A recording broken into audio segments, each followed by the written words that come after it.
Ladies and gentlemen, welcome back to the analysis of YOLENO TV. I hope you're well from wherever you're watching this channel. Now, there is a clash in ODM between members who are supporting the removal of William Ruto and members who are opposing the removal of William Samoei Ruto. Now, we all know that Caleb Amisi is part of those members who are supporting the removal of William Samoei Ruto. And by now we all know that Peter Kaluma is one of those members who are opposing that impeachment motion. So, talking about Peter Kaluma shared something on his X handle the moment Caleb Amisi surfaced with a message trying to convince all the 349 members of parliament to make sure that when he fronts that impeachment motion, they should support him. So Honorable George Peter Kaluma said the following. And I'll read this tweet. This is what he said. What a reckless statement from my brother, Honorable Caleb Amisi. What do you want to achieve with this? That was a very short statement on the X and very brief and on to the point. What do you want to achieve with this? Very well, ladies and gentlemen, I wanted to explore some of the reasons why we think Caleb Amisi could be meaning his word. But before we get there, please, I'd like to kindly urge you to like this video. It's so important. If you like this video, that is the only way YouTube shares our content. Don't forget to subscribe to this channel because that is the only way you make our channel grow. Thanks so much for those who've supported us so far. When Raila Amolo Odinga showed indications of a big part of the broad-based government, Orengo did not buy the idea. I'm urging everybody that joining Ruto is a disaster, is an abomination. It cannot work.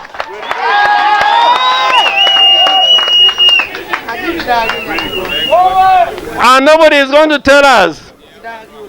Nay, when we are saying Ruto must go. But people like Peter Kaluma and the CS for Treasury, talking about John Badi, they welcomed the idea. That we cannot talk with Ruto. We cannot talk as Kenyans. What is the alternative? We cannot play politics of populism. We cannot play politics of theory. I've been playing politics of theory since independence. That is why we have got these things wrong. We cannot follow Kalonzo because we don't know where he's going. Personally, as John Badi, I am saying it here affirmatively. I am not persuaded that Kalonzo is taking us anywhere. And I'm not persuaded that Uhuru means well for us now. Now, we know that in ODM, someone like Edwin Sifuna did not buy the idea. Babu Owino is one of them. One of the persons that we know will definitely support this motion is Babu Owino. Should this motion find its way in parliament, Babu Owino is going to support it. Of course, there are other leaders in ODM who are going to support it. But Peter Kaluma doesn't want to be part and parcel of those members of parliament who are supporting that idea. So that's why people believe that there's a huge split in ODM. As we speak, ladies and gentlemen, nobody knows where ODM will channel its support to. Will it be on the faction of Kalonzo Musyoka, or will it be on the faction of William Samoei Ruto? Some people still believe that because UDA is on its deathbed, there is going to be a possibility of Kalonzo Musyoka working with Raila and the other people.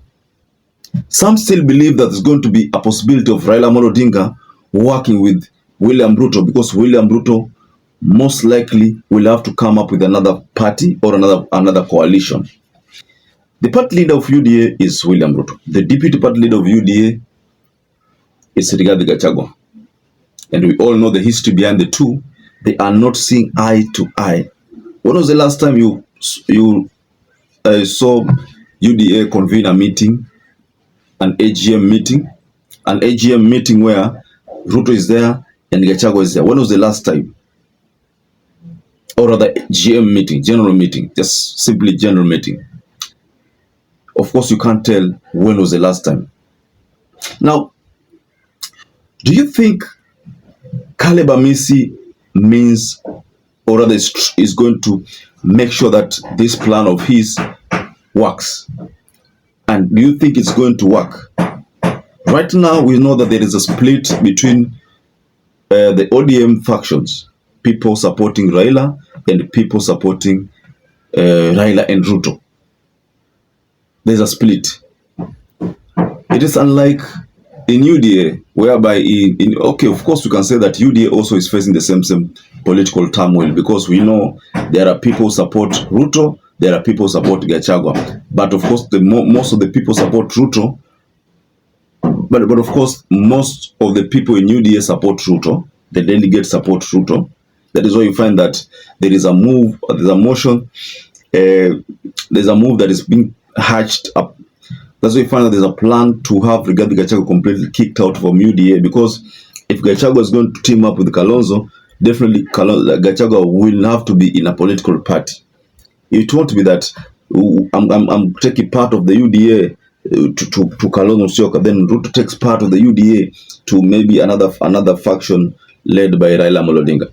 That's not going to work. So what is going to work is that this party will split, the UDA party will split, and based on what is happening in ODM, I am foreseeing a scenario where ODM will split. Because if this is what we are being treated to, this from Peter Kaluma and Caleb Amisi, if this is what is happening in ODM, we can as well say that ODM is also on its deathbed. Is that the case, ladies and gentlemen?